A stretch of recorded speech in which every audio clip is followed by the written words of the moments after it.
Hello, everyone. I want to welcome all of you back to Ohio Exopolitics. I'm your host, Mark Snyder, and our guest this evening is Alfred Lambermont Weber. He is a graduate of Yale University and Yale Law School, a former Fulbright scholar. He taught at Yale University and the University of Texas.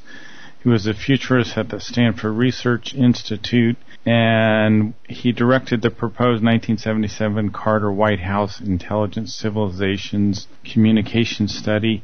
This evening we're going to discuss his book, The Dimensional Ecology of the Omniverse, and I'd like to welcome Alfred back to the show. Alfred, how are you this evening? Thank you. Thank you for asking me on. It's always a pleasure to chat with you. Why don't you start out and tell the listeners a little bit about your website, Alfred?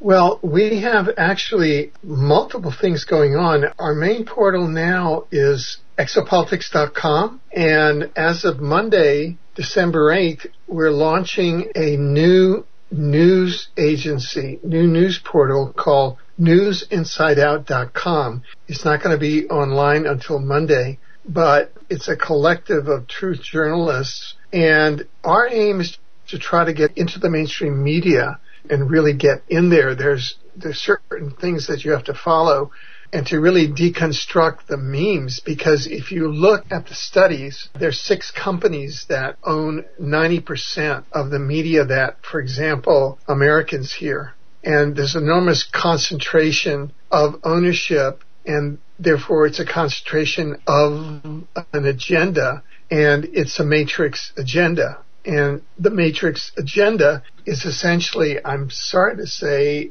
not entirely a positive one, and that's an understatement. So go to exopolitics.com and you'll see there links to newsinsideout.com. And those are our 2 principal websites. We have a whole slurry of projects that are launching now in this new year coming in, which is to really get into practice things that people have been talking about. We have a website at warcrimestribunal.org, which is a war crimes tribunal that was announced in Brussels on the 20th of November to start going after the perps in all of the networks of child pedophiles, of child sacrifice, that are happening at the level of the monarchies, the corporations, the level of the Vatican, the level of the governments. I mean, there have been pedophile parties that have been reported at the White House, certainly in prior administrations. And this is an evil that the world is time to get rid of it. And also that we'll be prosecuting the transhumanist agenda to robotize humans. And that is everything from heart, chemtrails, microwaves, gang stalking, all of these technologies that this kind of dark, satanic-oriented worldwide network that starts from the monarchies on down has been attempting to implement on the planet. So we have some remarkable people as judges, as prosecutors, and I think that also a very remarkable website is called positivefuture.info, and that's where there's been a scientific breakthrough that shows that as of December 21st, 2012, the holographic timeline that our collective is actually traveling on in the time-space hologram in our universe has changed from an old, more catastrophic timeline into a positive timeline.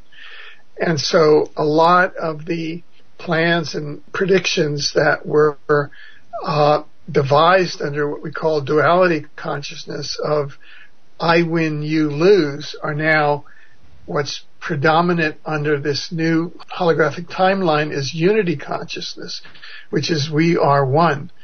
And so that's why many of the false flags of the matrix powers are falling short from a systemic point of view. So all of that's very excited as we're about to enter a new year, 2015. Alfred, your new website is called newsinsideout.com. Yeah, now it's not active now. It'll be active as of 1 second past midnight on the early morning of Monday, December 8th, 2014. And instead of going to the Associated Press or to all of these other, agents of Operation Mockingbird that have been promoting 9/11 as the official, fairy story, and the Vietnam as, that's when the North Vietnamese attacked us in the Gulf of Tonkin and 50,000 of my generation went off and got killed. Well, that was a dull lie. And a million Vietnamese were genocided, and the whole thing turned out to be a heroin importation scheme by Dope Inc. and the CIA for cocaine and heroin from the Golden Triangle in Southeast Asia into the inner cities and the economic underclasses of the U.S. to addict the U.S. to dope. It was kind of an opium war against the U.S., which the British wanted to do in the reign of George III during the time of the American Revolution, but could not. So there was a coup by the CIA and by all of the dark leadership led by Lyndon Johnson, led by the CIA, led by the Bush brothers, the Rockefellers, all of those, quote, movers and shakers of darkness that assassinated Kennedy, started the Vietnam War as this doping heroin war in reverse, and started America on its downward cycle that we find ourselves now. We pretty much hit bottom, and so fortunately what's occurred now as of December 21st, 2012 is that the positive timeline is kicked in at the systemic level. So no matter what darkness is attempting to do now, their plans are not succeeding. I mean, they have all sorts of genocidal plans, which we will reveal, which will be part of the articles coming out on News Inside Out on Monday, December 8th. But they don't have traction. They can't get World War III off the ground. They can't get any of their false flags off the ground. So what's given me a good deal of sustenance was that about 5 years ago, in 2009, I was touring Spain as part of the premiere of the Spanish edition of my book Exopolitics. And I was being interviewed in Barcelona, Spain by actually the second largest newspaper in Spain. And there they have a feature where they give the back page of the front section of the second largest newspaper in Spain, which is amazing. I'm trying to think what the second largest newspaper in the U.S. would be. I guess it would be either the LA Times or the Washington Post, maybe, after the New York Times. And they turned that over entirely to people who are passing through, a visiting author or something. So I was interviewed for that back page on the subject of, is there life on Mars? And on the subject of the extraterrestrial presence and exopolitics, which I thought was remarkable coverage, which would never happen in the U.S. So toward the end of the interview, Ilma Sanchez, who is the reporter who runs that page, turned to me and said, Alfred, tell me how the universe functions. What's the relationship between extraterrestrials and reincarnation? And I thought that was sort of a key question, kind of the sort of questions that the intro to your show was asking. And long at about that same time, Oxford University Press, which is a division of Oxford University, asked me to write a book on extraterrestrials and the law. And so these two things began to meld as a single project, which kind of then turned into, we really don't have on this planet a model that integrates from a scientific point of view everything that we've been discovering on the exopolitical side of things with what we know on the scientific side of things. We know that there's a universe, and we know that there's a multiverse, and about as far as the string theory people can go is string theory. but they can't quite make the jump into the areas that the parapsychology people are studying, which is consciousness after death, life after death, the soul, reincarnation, for which there is scientific evidence based on laboratory protocols and replicable results, which is the definition of scientifically derived knowledge. And as soon as you have those elements, you have knowledge. It doesn't matter that you're talking about the afterlife, which as a matter of belief has always been kind of, oh, that's untouchable. That's the realm of God. We can't touch that. Well, no. Science and religion at this time are supposed to be integrated. And so what we've done in this book is to integrate the concept of, number one, the universe and how intelligence functions in a dimensional ecology of the universe.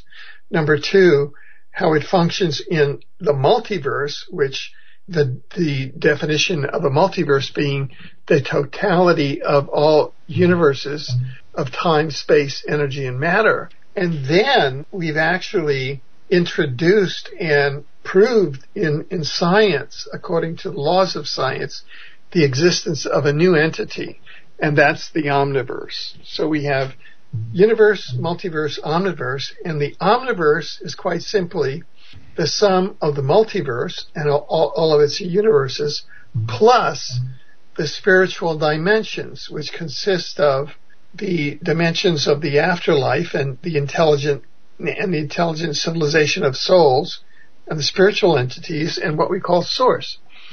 And there's a whole science of those dimensions, but now we have equations that define all of them, and they can be handled in science just like any other field. So we've taken that entire field out of the realm of belief and superstition and into the realm of science and brought it up into the 21st century. So that's what I've been doing for the past 5 years with this book. A major publisher, Bear & Company, has just picked it up, and they'll be bringing it out at the end of 2015. So because they have the resources to bring it out worldwide and to put it in bookstores and get it out there into the mainstream, which is what I really want. I mean, I really want this to get into mainstream thought and get all of these concepts that have been untouchable, that have been the sources of so many wars by religions, of so much division by universities who will not permit courses on the afterlife or the nature of the soul or the nature of reincarnation, except for a few universities here and there, like the University of Virginia Medical School, where Ian Stevenson taught, a Canadian academic and researcher who has researched long on the nature of reincarnation. And right now, the first edition of the book is out, and you can get that on Amazon. And then the second edition will be coming out toward the end of next year. Ian Stevenson, I'm very familiar with. Where did he teach again? Yeah, he taught at the University of Virginia Medical School. And if one goes to some of the scientific sources that can confirm the nature or the reality of the spiritual dimensions of that component of the omniverse, the empirical proof of reincarnation certainly is one of them.